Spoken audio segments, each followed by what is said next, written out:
Oi, pessoal, tudo bem com vocês? Então tá, a Prof. Adri tá aqui de volta, tava com saudade de vocês, mas vamos lá. Tá um pouco frio aqui, tô bem em Europa hoje, aqui em Curitiba, no Paraná, mas vou fazer uma viagem no clima aí com vocês. Saio lá do Reino Unido, área glacial aí, eu vou fazer uma viagem aí de volta aí para o Mediterrâneo, uma região aí mais quentinha. Vamos lá?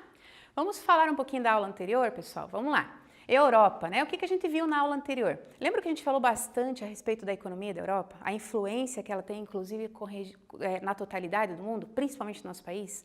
Lembram, né? A gente vai continuar falando um pouquinho mais dela hoje, principalmente de um bloco muito conhecido, que vocês ouviram falar muito dele, ouvem falar muito. Vamos lá. A gente falou um pouquinho na aula anterior também a respeito do comércio e principalmente do turismo. Eu trouxe algumas imagens hoje para vocês daqueles lugares que eu prometi para vocês que eu ia mostrar hoje, tá? Vamos lá. Enfim, União. Prestem muita atenção nos slides, tá? Daqui a pouco eu vou fazer uma brincadeira com vocês. Europa, uma viagem para o continente. Vamos lá. Olha só. Coliseu. Muita gente tem um ponto de vista positivo com relação ao Coliseu e outros negativo. Quem diria saber que aqui foi palco de grandes batalhas, né? Pois é, vamos lá. Torre Eiffel, um dos maiores templos, né, religiosos aí do mundo, né? Na Espanha, a Sagrada Família, em Barcelona. Temos aí o Big Ben. Tem em Portugal, olha só a torre, né, em Lisboa, magnífica, lindíssima, um patrimônio aí da humanidade também, né? Agora vamos falar um pouco, então, bem a fundo da construção dessa economia europeia, tá? Vamos lá. Professora, eu já ouvi isso aqui em algum lugar. Sim, vocês viram sim. Lembra que a prof pediu para vocês fazerem um mapa mental nas aulas anteriores? Para vocês construírem através de palavras-chave e ir fazendo mais ou menos o conceito da aula que foi dada? Olha como a prof fez aqui, ó. Tentei trazer um pouco para a realidade de vocês, tá bom? Então a gente vai trabalhar um pouquinho esse mapa aqui. Vamos lá. União Europeia e seu caminhar. Para que a gente possa entender o que é o bloco, né, da União Europeia, eu preciso saber um pouquinho da história.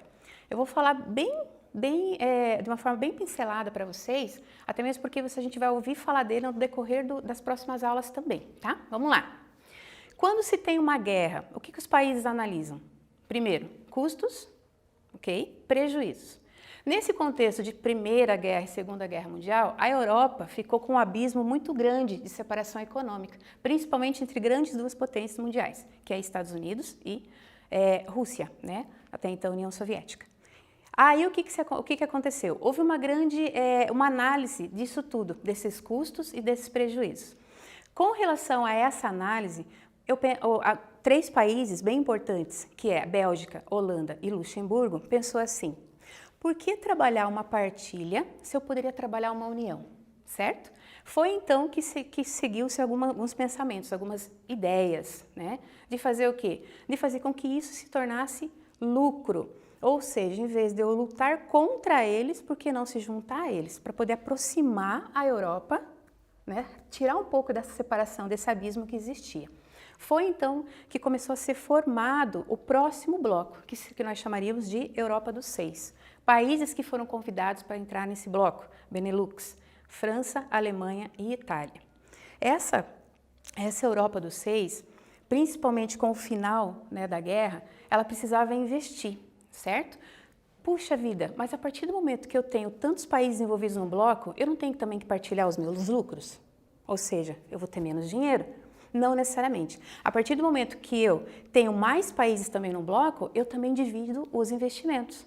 Então, olha que interessante, isso, se a gente for comparar com relação a uma sociedade, é bem próximo, né? Porque eu vou dividir os lucros, mas também eu vou dividir os investimentos. Então, isso torna o desenvolvimento um pouco mais fácil, tá? Vamos lá, vão pensando comigo.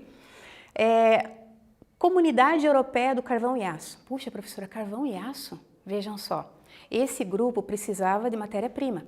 Ele precisava reconstruir, né, o que até então tinha ficado de prejuízos das guerras. Então, qual que era a base de matéria-prima que se tinha ali? Carvão e aço, ok? Depois disso, a formação dos outros 12 países principais, entre a Inglaterra, né, a gente vai falar dela um pouquinho, a gente vai ver, será que a Inglaterra permaneceu nesse bloco? Será que ela ainda continuou dentro desses principais países? Vamos lá. Lembra que eu falei para vocês prestarem atenção nos slides? Veja só. Jogo bem rápido para vocês agora, tá? Vou dar para vocês 1 minuto. Vou contar no relógio. Analisa essas 4 bandeirinhas. Qual delas está errado? E pensa, o que elas significam para vocês? 1 minuto. Vamos lá?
Vamos lá, pessoal, voltando à resolução então. Eu tenho certeza que vocês demoraram 10 segundos para resolver. Professora, uma bandeirinha só? Não, 2 bandeirinhas corretas. As 2 bandeirinhas aqui de cima, exatamente. Por que que estão erradas essas 2 abaixo? Vejam só, aqui eu tenho uma estrelinha tortinha, não segue as mesmas características das pontinhas corretas, né, retinhas, e aqui eu tenho 2 estrelas nas pontas paralelas.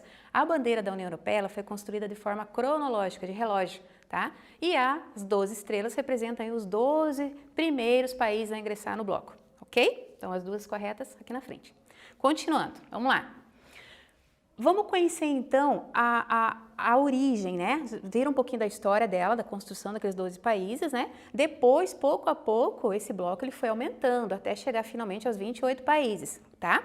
Vamos lá. Maior bloco econômico regional, porque economicamente é o que mais movimentou, o que mais movimenta o mundo hoje, principalmente a Europa, tá? Por isso que ele é tão importante. Ó, respondendo ali a perguntinha do porquê. Importância dele economicamente, tanto para a Europa, né, na época quando ele foi construído, né, o plano feito com relação ao mundo agora. Para quem que ele foi feito? Inicialmente para a Europa, claro, para esses países principalmente, e hoje para todo mundo. Mas professora, o que que mudou? Por quê? Por que que mudou, né? Por que que eu saí lá de uma comunidade europeia econômica, né? Por que que eu saí daquela forma de construção de bloco para esse? O que que mudou? Bastante coisa mudou e algo bem importante. Por quê? Foi construído uma moeda única de circulação para esse bloco. Lembrando que essa moeda única, a gente vai falar dele um pouquinho daqui a pouco, ele não foi obrigatório, não foi imposto para todos eles. Tanto é que não são todos os países, 28 países que utilizam. Dos 28, só 19 que participam da utilização do euro, tá? Vamos lá. Outra coisa bem importante que aconteceu foi a integração desses países, né, principalmente na circulação de pessoas. Hoje, quando você viaja para a Europa, por exemplo, é muito fácil você sair de um país e já sair para o outro, sem ter que passar pela parte de imigração, né? Por que isso? Porque existe um tratado, esse tratado se chama o Tratado de Schengen. Esse tratado ele faz com que essas pessoas circulem com mais facilidade, tá? Diferente, por exemplo, do Reino Unido, que fazia parte na época, a gente vai falar daqui a pouco dessa saída dele, tá? que não tinha assinado esse tratado. Por que ele não tinha assinado esse tratado? Porque ele tinha uma preocupação muito grande com a imigração, uma preocupação com relação à parte de terroristas, né? A gente vai falar um pouquinho sobre isso daqui a pouco. Mas vamos lá. Criação do euro, então, dentro do bloco da União Europeia. O que o euro trouxe de bom para esse bloco? Então, ele trouxe a integração desses países, ele trouxe a circulação da moeda dentro do país, dentro desses países, né? Que até então, em 99, ela virtual. Como assim, professora? Era como é que se diz? Compra virtual de produtos? Não, era um relacionamento que se tinha econômico dentro dos bancos, tá? Em 2002, ele começou a circular em forma de dinheiro mesmo, dinheiro físico, tá? Você conseguia fazer essas trocas assim igual a gente faz hoje, tá? Utilizando moeda, dinheiro. Redução do dólar, olha que interessante. Até então, a moeda de circulação mundial, dólar, tinha uma grandeza de valor bem importante, né? Uma influência muito grande nesses países. Com a criação do euro, não. A gente vê, inclusive hoje, quando a gente vai fazer uma troca de valores, a gente vê muito isso, né? Com relação, por exemplo, ao preço que está o dólar e o preço que está o euro. Então, a gente consegue fazer esse comparativo. Puxa, professora, mas por que isso é bom para esses países que fazem parte da União Europeia? A circulação de valores, de produtos, fica mais em conta para quem está dentro desses países que participam da União Europeia. A adesão, então, que eu falei para vocês, que é voluntária. Tá, professora, me dá um exemplo, então, de países que não fazem parte, que não utilizam o euro, né, e está dentro do bloco. Algo bem interessante que vocês ouvem falar também, que é a zona do euro. Essa zona do euro são daqueles países que não estão dentro da União Europeia, né, ou cidades-estado, mas que usam o euro. Por exemplo, o Vaticano, tá? Outro ponto bem importante, país que está dentro da União Europeia e não utiliza o euro é o Reino Unido, tá? Lá se usa a libra esterlina, beleza? Vamos lá. Saídas.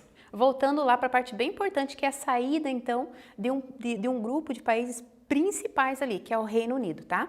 Então, lá, a saída desse grupo, né, do Reino Unido, ele teve uma consequência bem grande, tá? Então, não foi algo que, puxa, saiu de ontem para hoje, não, né? Ele vem saindo, né, o Reino Unido, desde 2016. Né? Entrando em vigor a saída dele somente agora no início de janeiro de 2019. Então, todo esse percurso de saída dele vai levar até final do ano ainda, lembrando que é um processo bem grande, tá? Toda uma negociação entre Reino Unido com a União Europeia, tá?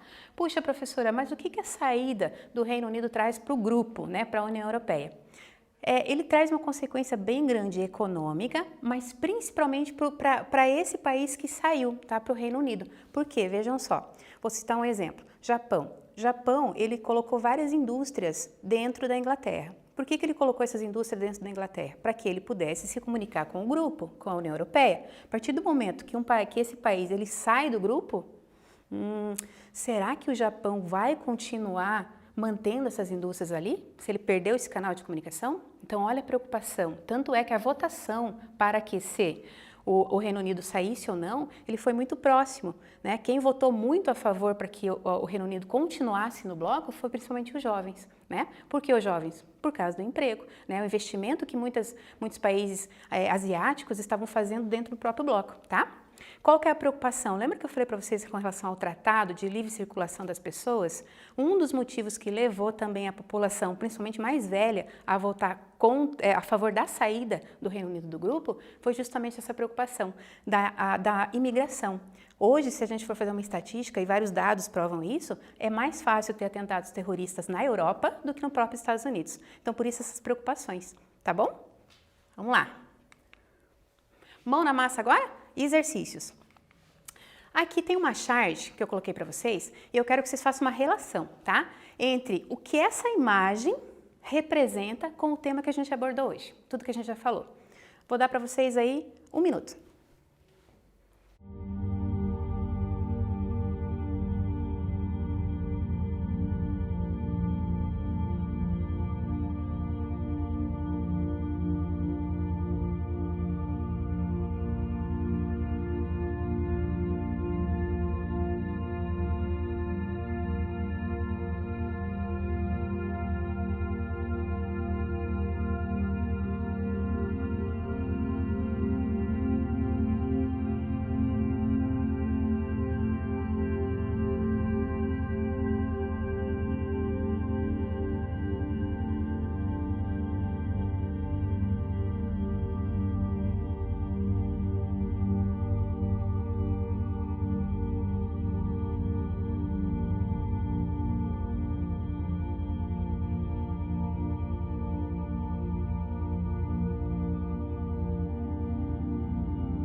Fácil, né, gente? Eu sei. Vamos para o próximo, então?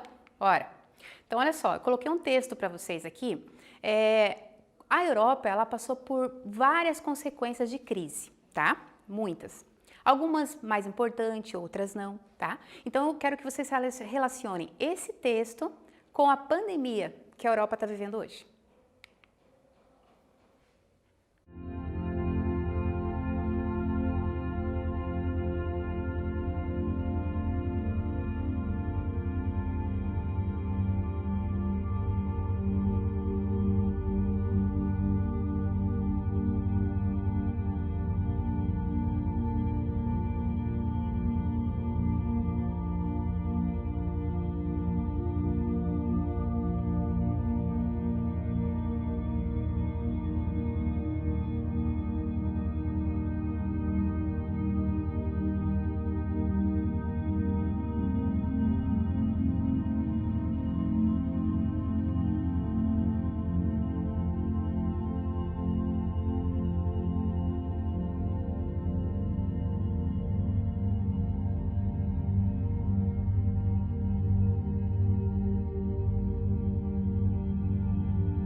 Vamos lá, pessoal? Foi rápido, né? Bem fácil. Sei lá, sei certezinha. Vamos lá.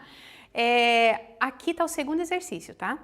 Eu quero que vocês façam uma análise desse processo aqui que a Europa viveu nesse momento, tá? Lembrando que a Europa passou por vários, tá? Algumas crises mais importantes, outras maiores ainda. Mas eu quero que vocês façam uma relação desse texto com o que a Europa está vivendo hoje, com a pandemia. Vamos lá? Um tempinho para vocês responderem aí.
Puxa, professora, quanta coisa estou descobrindo sobre a Europa, hein?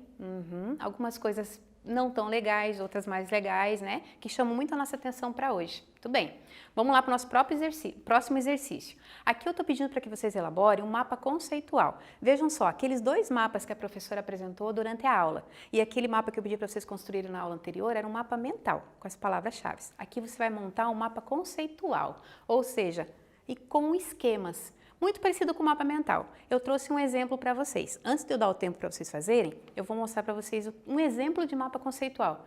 Puxa, professora, chocolate? Que vontade de comer, né? Então eu trouxe um exemplo aqui, claro, porque senão vocês iam colar, né? Então eu não trouxe nada relacionado à geografia, ao nosso tema. O que vocês vão colocar? Uma pergunta, ou seja, vocês podem usar ali, vou dar só uma cola para vocês agora. O que é União Europeia? Entenderam? Como eu fiz aqui, ó, que é o chocolate. Como eu fiz não, como eu tirei da internet. Aí você vai fazer os teus links de informação, até chegar, quanto maior o teu mapa, mais você aprendeu hoje, tá bom? Tempo para vocês fazerem aí também.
Tamo de volta, pessoal. Resolver os exercícios, tudo bacaninha, né? Ok. Coloquei meu gorrinho de volta, voltando para aquele frio glacial.